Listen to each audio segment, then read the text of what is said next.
Well, friends, it's that time again. It's another Sunday and another Sunday. It's time for us to go through making it make sense. Thank you for joining me. My name is Dr. Williams, aka Queen, and every Sunday at 6, I pause to review the word and try to make it make sense. Would you agree that there seemed to be just a lot of chaos right now? It's chaotic out in the world. It seems to be chaotic at work, maybe even chaotic in the home. And I want to take the time to pause and just go through this journey of getting to know God better, getting in the Word, and making it make sense. So, this is a personal journey. And so, I invite you to come along with me as I go through. And this time, we're going through Psalm 23, and we'll be wrapping it up this week. And we'll start a new journey on a different topic, a different area of the Bible, just trying to make it make sense, practical, and applicable to today's world. So, I try to just get in and get out, and I don't want to take too long before you. And again, this is just my journey, trying to make things make sense. So, welcome. Thank you for joining me. Let me know you're here. Go ahead, share the link, and we're just going to jump right into it as we usually do because I try to keep this within 20 minutes, right? I'm trying to make it make sense. And I do further study afterwards and some before as well. And I encourage you to do the same to make whatever it is that we cover here practical, make it reasonable, make it understandable for you and for your situation. So let's jump right in today. Let's see where we are here. We're in the final. And so, welcome again to Bible Review, Making It Make Sense, MIMS. I am CM Queen Williams, MD, Lieutenant Colonel, retired from the Army and radiation oncologist. I tend to wear both here. You may ask, from enlisted to Lieutenant Colonel, God has brought me a very long way. So, I'm really grateful for that. So, again, welcome. We're going to start by doing a quick review based on what we've been doing these past 6 weeks now. So we started with Psalm 23, and in chapter 1, we began by saying, okay, the Lord is my shepherd, I shall not want. And we tried to break down, or I tried to break down as I was going through this, what exactly is a shepherd? I'm from the concrete jungle. I've never seen a shepherd before, haven't really petted a sheep either. I'm sure I've had mutton or lamb at some point, but I wanted to make it practical. The Lord is my shepherd, I shall not want. For me, I'm a sheep. Sheep are dumb, but I can't relate to sheep, so I'm like a little baby. I need God's guidance. I need his care. So the Lord is my super parent. And because God is so loving and caring, I know I won't want for anything. He will feed me when I need to be fed, and he will change me when I need to be changed. He is just that super parent to me. Then we jump into verse 2, where he makes me to lie down in green pastures. He leads me beside the still waters. What exactly is green pastures? Right? And we made that practical in saying the green pastures is like when everything is going well. Everything is going smooth, everything is as it should be. But then there are moments when you're going through certain situation and you're like, what is going on? And that can look sort of like the rough waters you're looking at here on the screen. So sometimes we go through the green pastures and everything is smooth in the still waters. But there are other times in our lives when things are just chaotic. But we need to know that whatever season we're in and whatever it is we're going through, God, our super parent, is with us. So as a child, if we fall and we scratch ourselves or we're bleeding or we get what we would call a boo-boo, God is with us, and God's going to take care of us, and God is going to protect us. So when we move on to verse 3, we talk about how, well, this is the second part, how he restores my soul. And we look at what exactly does that look like for you? Restoring your soul. Is that just meaning you're trying to avoid burnout?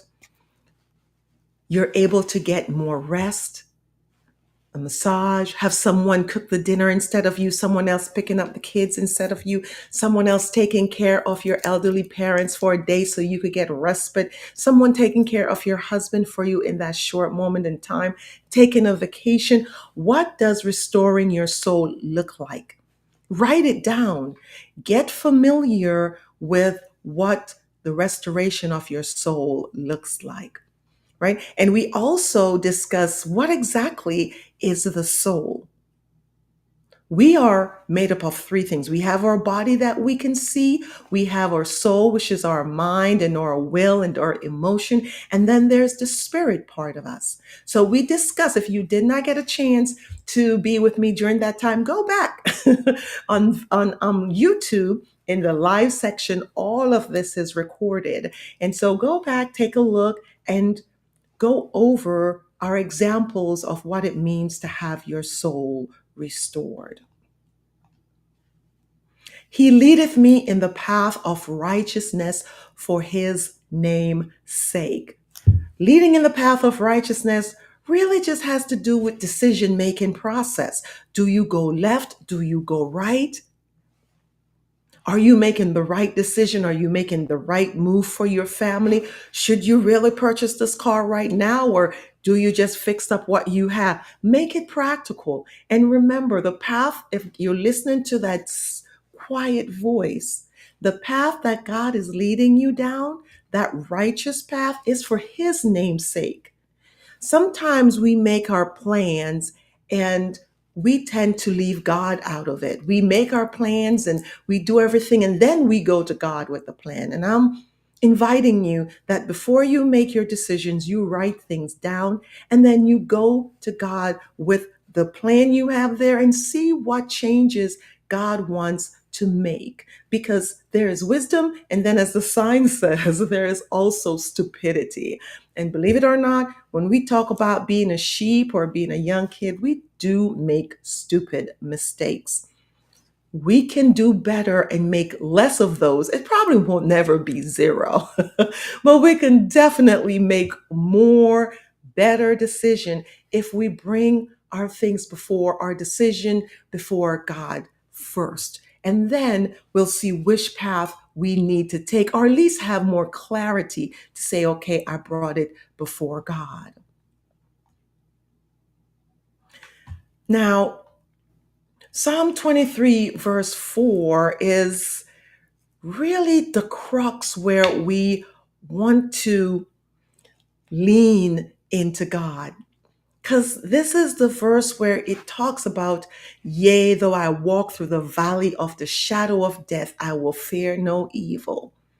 And we just discussed that there's so many things in our lives that can be scary, so many things in our lives that can have us on end and make us anxious, and negativity that people can bring into our lives. However, the perception can be so real, right? That we are fearful of whatever it is that we're going through. And this verse is simply reminding us that it's just a shadow, and shadow cannot harm you. And also, we discussed that where there's a shadow, there is a light source. And therefore, whatever it is you're going through, to remember that God is there for you and with you. Let's see as we go through here. Now, this is one of my favorite portion where it says, thy rod and thy staff, they comfort me. And I like to go through this review every week because I want you to take the time to know this psalm. Psalm 23, a lot of people reiterate and they'll have it tattooed on them, they'll have it out in other places. But Psalm 23 is a psalm of comfort, a psalm of love, a psalm for guidance. And you need to know this psalm because if you're not going through a rough spot right now, keep living because a rough time will be coming. That's just how life is. And thy rod and thy staff, they comfort me. Thy rod is not something that seems comforting, but when you're straying, and you're getting that pull back to be with the fold or to get back on track. And sometimes, like we said in the past, that staff curled around the neck, they use that to put it around the sheep neck to pull them back in, or if they're at the edge where they can't get to them, to pull them back in. And so the rod and the staff is a comfort to know that God is not going to leave you out there by yourself. He's going to be pulling you back in. Don't resist. Be prayerful in everything that you do and know that you're never truly alone. If you're a Christ follower, and notice my choice in word, a Christ follower, nothing denominational, there are all these different denominations, but the big thing is that you recognize that you're a Christ follower. You're going to go through some rough patch. Don't think that because you're a Christ follower that everything is always going to be hunky-dory. You're always going to be laying in green pastures and going by still waters. No. And then if nothing else, the chaos of life can just cause you to stray and just to wonder, just not paying attention. Next thing you know, you look up and you don't see anybody else. So you have to know that the rod and the staff is there to comfort you. Last week, we addressed that you prepare a table before me in the presence of mine enemies. And we talk about what does an enemy look like for you?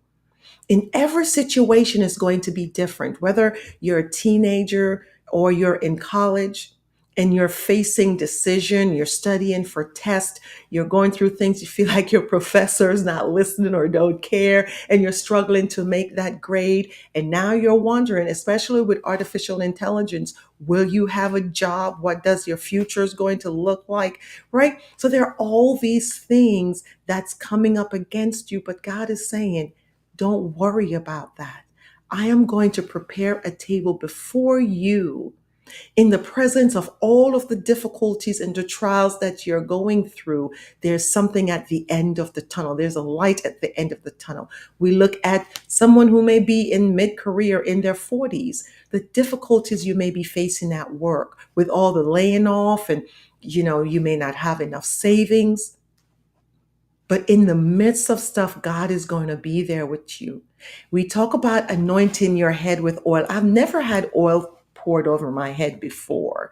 So I have no idea what that's like to have oil pour over my head. But that was ceremonial, and that mean pouring a blessing. And we went through all the different meaning of what that is to have oil poured over your head and how that you are set apart, that the anointing that what God has on your life and what God has prepared for you, it's for you and nobody else.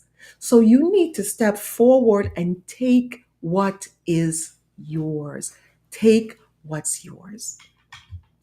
All right. So today is our final chapter, our final verse of Psalm 23.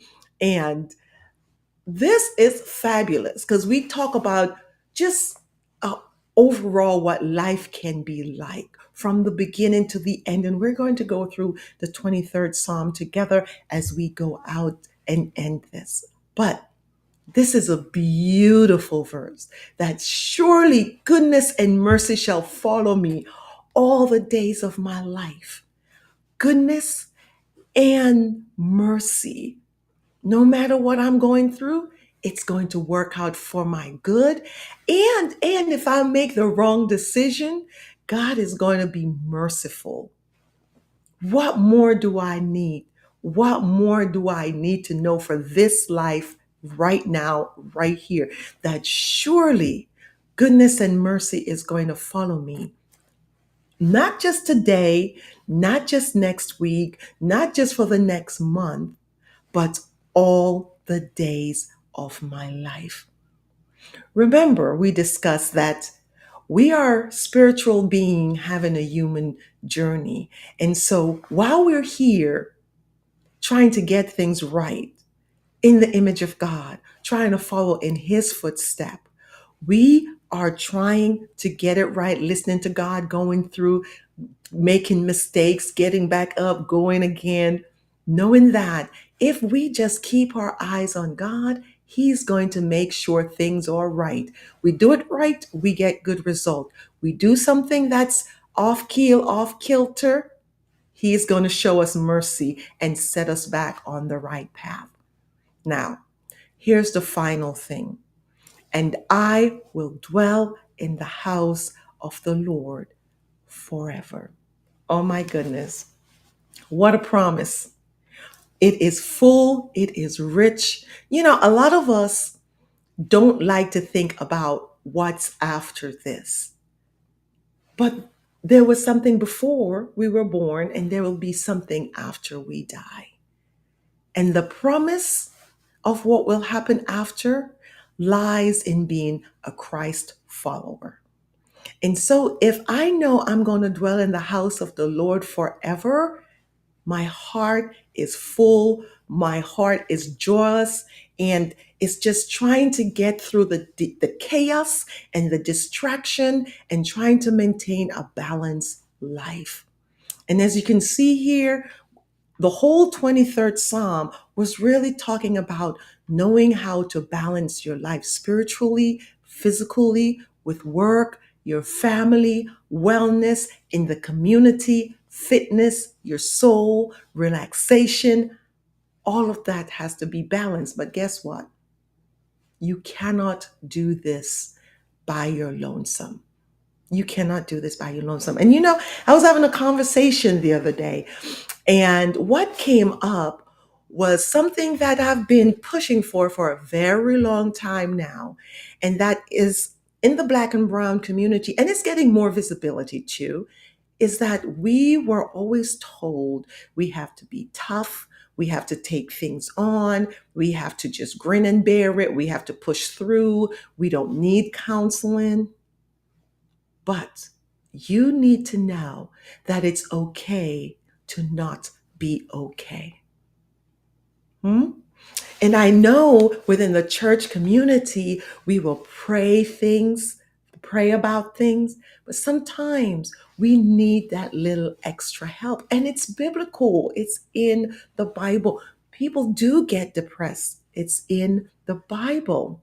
And yes, there's nothing better than praying through something and having God help you through it. But sometimes we need help to get to God to get through it, and talking through issues and talking through problems and talking to a counselor and finding someone that fit, who understands your culture and understands your situation. It's important, and it is okay. It's okay to not be okay and get the help that you need. And to all of my brothers and sisters of the armed forces, active duty, retired, whatever capacity that you may be in, know that when it comes to your wellness, your mental wellness, it is so important to seek help. And there are different ways that you can seek help. Please do seek help.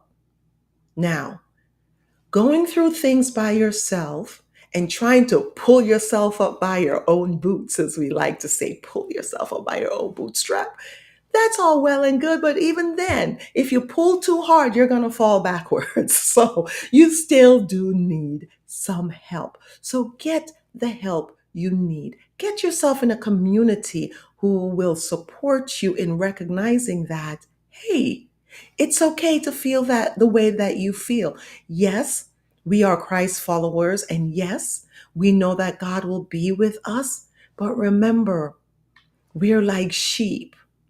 God is our shepherd.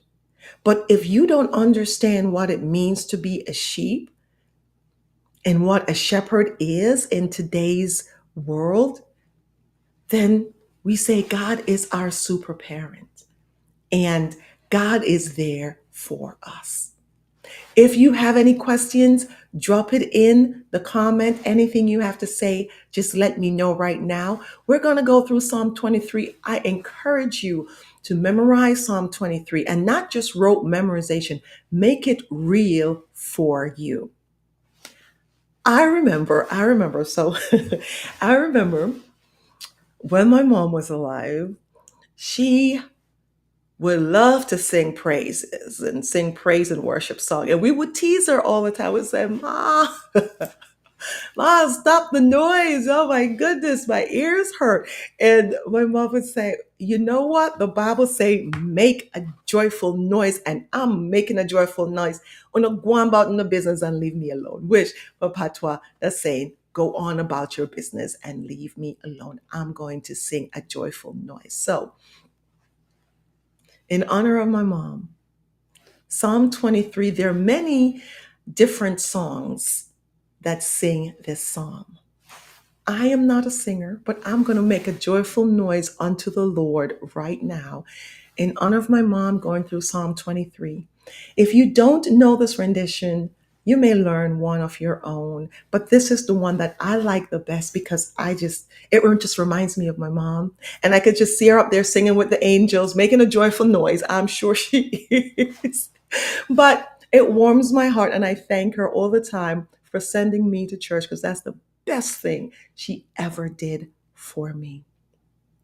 Psalm 23. The Lord's my shepherd, I shall not want. He makes me to lie down in green pastures.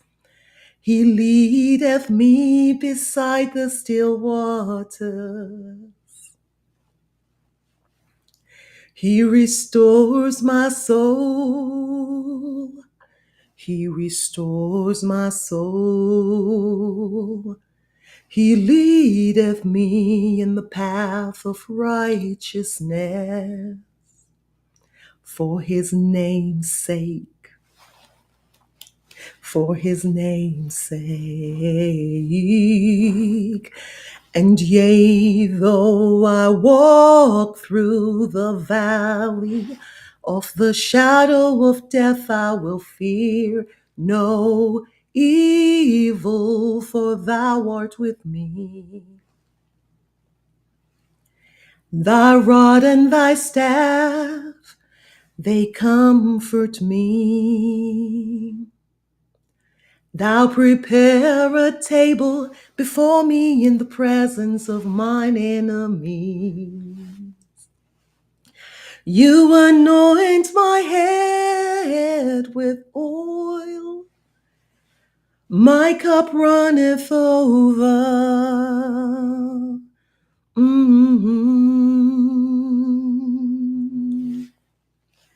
Surely goodness and mercy shall follow me all the days of my life,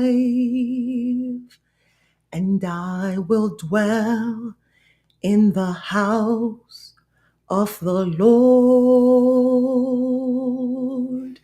forever. Yes. Thanks, Mom. Sing it, say it. Surely goodness and mercy shall follow me all the days of my life, and I will dwell in the house of the Lord forever. I am making a joyful noise unto the Lord. My mom gave me permission when she was alive, saying it's okay to worship God the best way you know how. And so I want to thank you for joining me this Sunday. I saw some of you saying good evening. Thank you, Ramona, for joining. And that's okay if you're late. Good evening to you as well. I know I put myself out there, but I like to tell folks that, what God has done for me, I just can't hide it, right?